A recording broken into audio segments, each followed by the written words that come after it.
everybody, welcome back. Psychedelic here.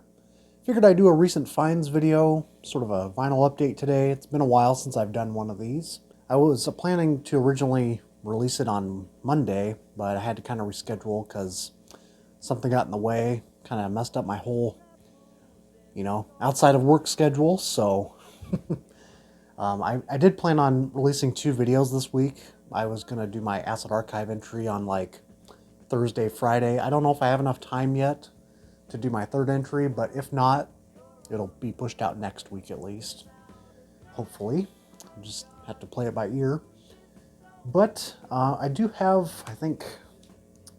I guess I got 4 double LPs to show, which is kind of unique.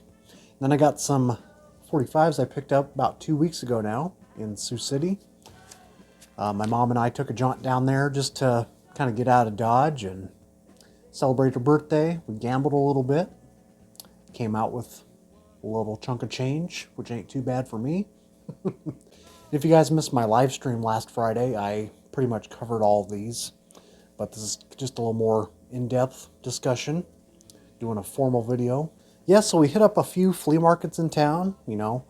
There's some that I've never been to before. Hit up I think it was a Goodwill store. They didn't have anything, but I forget the name of this place. But I found all these radio promos, pretty much all near mint shape. Some I had to leave behind because of conditions, but nonetheless, the ones I picked up were pretty awesome.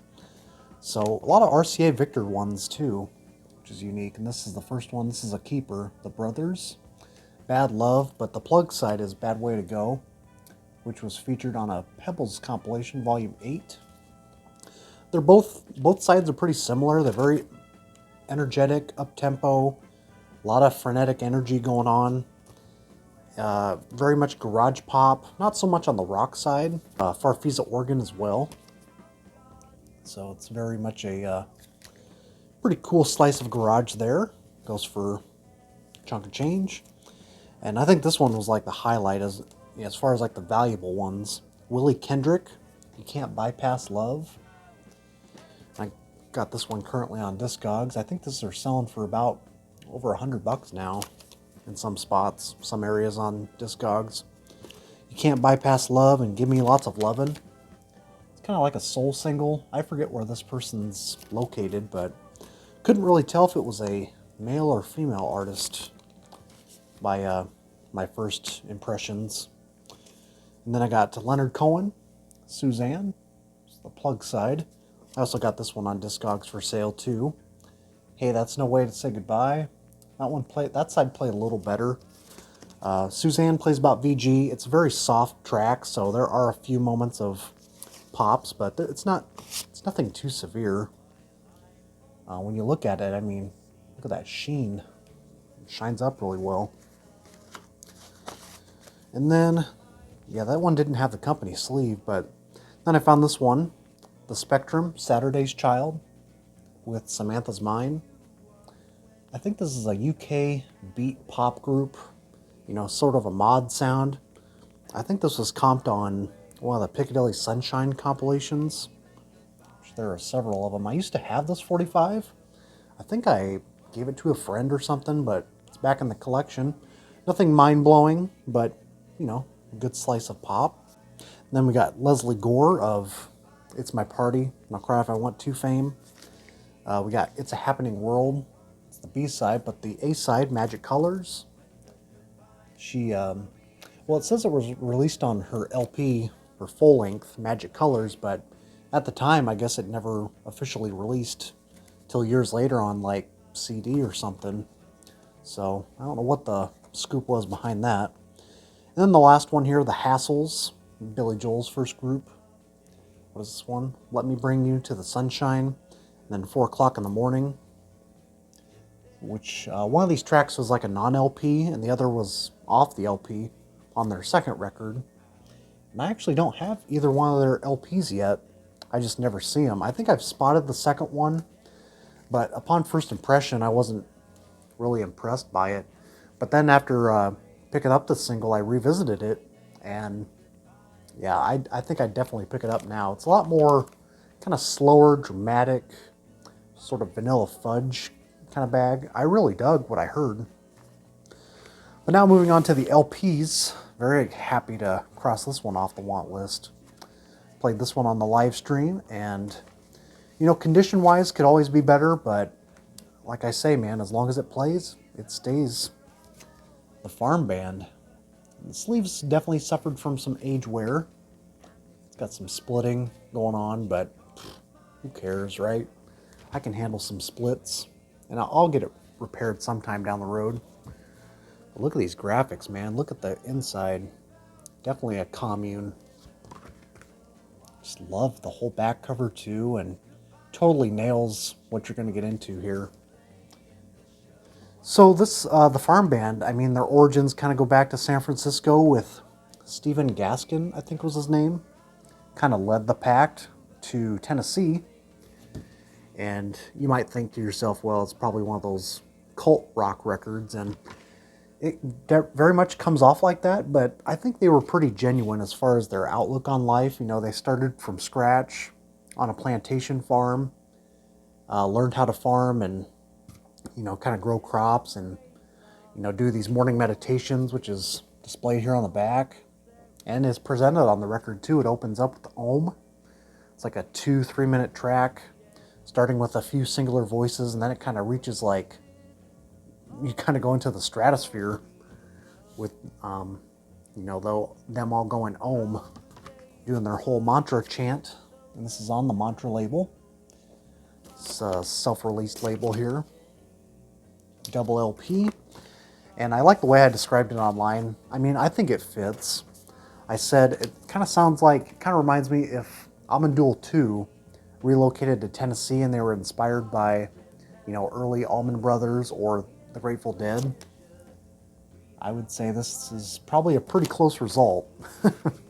Although the Farm Band isn't nearly as freaky or free form as Amandul was, this still has very much that, you know, very down-to-earth, communal, dirty hippie rock, which I'm all about, you know, when done right. You know, I'm not so much of a Deadhead or even an Allman Brothers freak. I mean, I like some songs.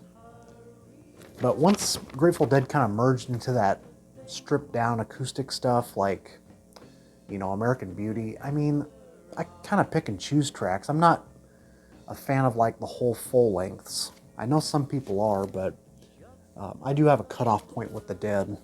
And this record very much reminds me of, you know, sort of reminiscent of the Mountain Bus record, Sundance, which is also very Dead inspired, and they're not even from the West Coast, which is crazy. But if I had a favorite track on here, my favorite jam is Being Here With You. It's like the 12 minute track. And it just gets so, it just naturally gets in this kind of cosmic phase once they start jamming with some electric fiddle, wah-wah pedal guitar. They even got like a French horn on here, which is, you know, kind of buried in the mix, but you hear it at some point. Some flute. And sometimes, you know, some of the jams extend so far out, it's almost like, okay, let's move on, you know, this is, it's like we're sticking around too long. But yeah, 9 members from the farm commune.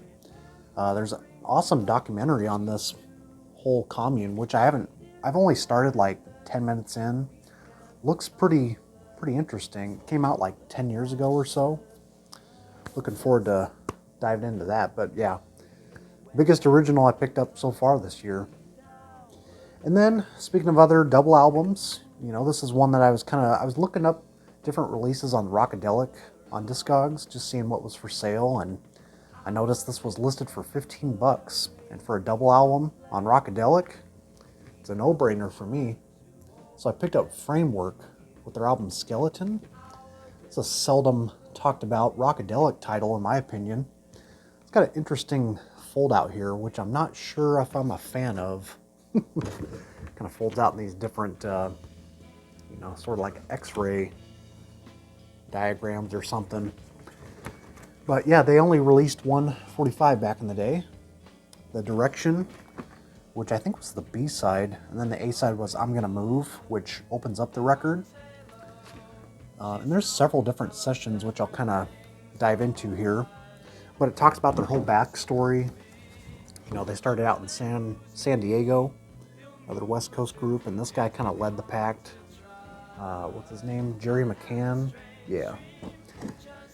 And it's got some connections to the Brain Police, which I'm also still lacking.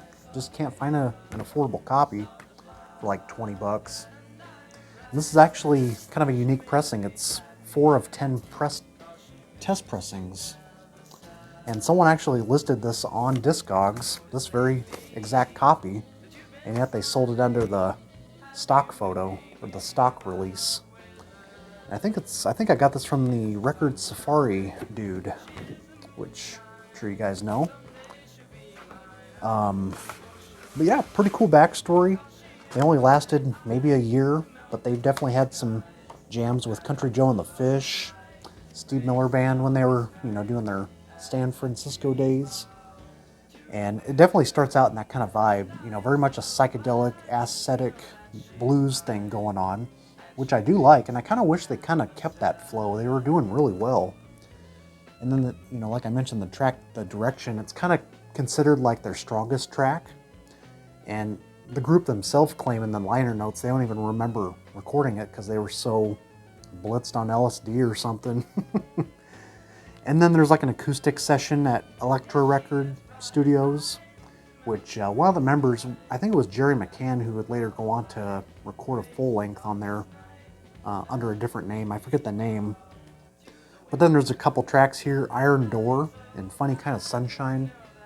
Kind of reminds me of sort of like a, what's that band called? Ant Trip Ceremony or Christopher on Metro Media. It kind of has that kind of sound. And they were recording those tracks right next door to Strawberry Alarm Clock when they were doing Wake Up It's Tomorrow, which they claim on here as well.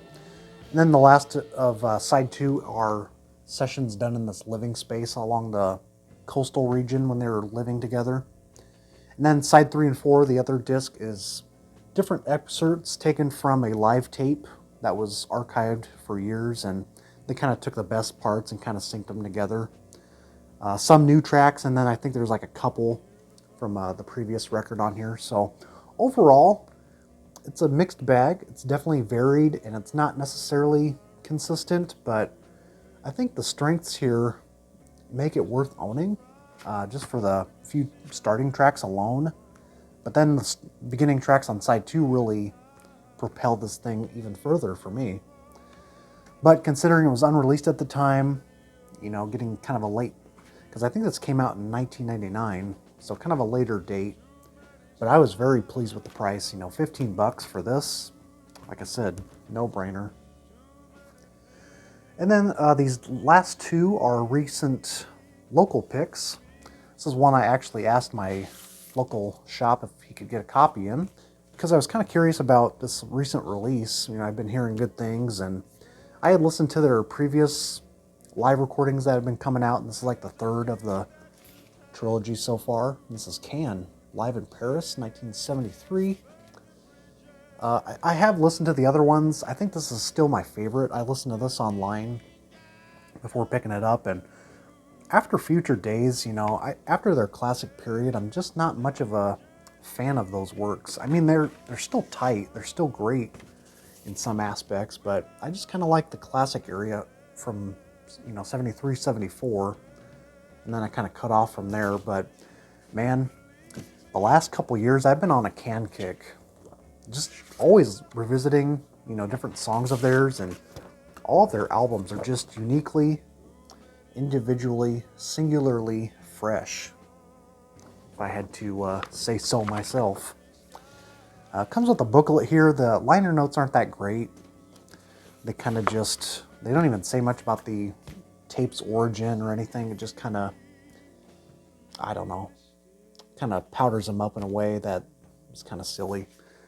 And then the track listing here too is kind of wonky. It doesn't really tell you the individual tracks, you know, because side A and B are like, I think altogether a 36-minute take from a concert, and it doesn't even tell you when they play certain tracks. Like some of them I didn't recognize right away, but they definitely cover some extended jams of Spoon and Vitamin C off here. And those two in particular, I mean, are done very well live. I mean, they kind of spice them and spruce them up even more, and they're much more up-tempo. I mean, Jackie Liebezeit on them drums, man, he's got to have like neuropathy in his feet after some of these concerts, man. Like, it's insane how he just kind of consistently hi-hat, bass drum all the way throughout. It's insane.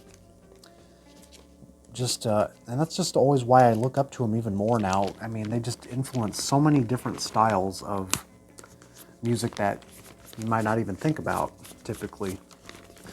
And you know, we just recently lost Damo Suzuki, so just been kind of revisiting them even more, and just what an incredible band. Really love Can. And then the last one, nothing crazy, but I just took a trip down to Beatrice, Nebraska, just on a whim on a Saturday. I just love going on drives, you know, just for the sake of it. The funny thing about that, going down there, for some reason this film popped in my head as I was driving along, and I was thinking, you know, what was on that soundtrack, just out of the blue. Just to find out, this is the first record I see in the Salvation Army down there. The Strawberry Statement.